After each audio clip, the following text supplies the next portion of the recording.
నీకు అన్నము చేకూర్చును. ఆ విష్ణు నిన్ను అనుసరించుగాక. విష్ణు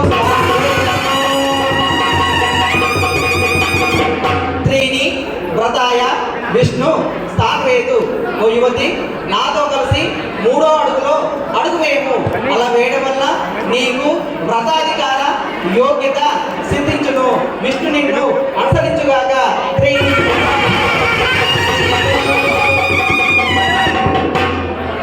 చత్వారి మయ భూయ విష్ణు స్థానవేతు.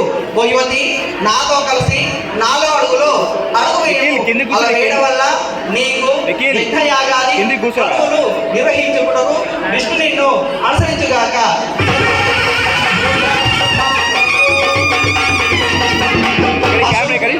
పంచ పశుభ్యో విష్ణు స్థానవేతు.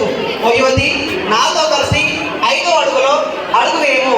అలా వేయడం వల్ల నీకు పశు సమృద్ధిని వృద్ధి పశు సమృద్ధిని వృద్ధి నొందుచుగాక. వృద్ధి నొందుచుగాక. విష్ణు నిన్ను అనుసరించుగాక.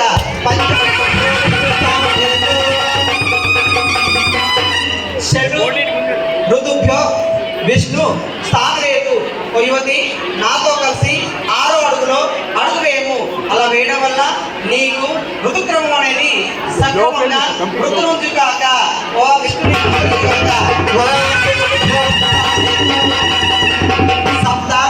సప్తేభ్యో గోత్రేభ్యో విష్ణు స్థానవేతు. ఓ యువతి, నాతో కలిసి 7వ అడుగులో అడుగు వేయము. అలా వేయడం వల్ల నీకు సమస్త యజ్ఞయాగాది క్రతువులకు నిర్వహించుటకు విష్ణు నిన్ను అనుసరించుగాక.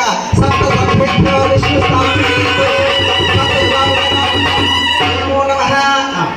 ఓ యువతి, నాతో కలిసి 7 అడుగులు వేస్తుంది.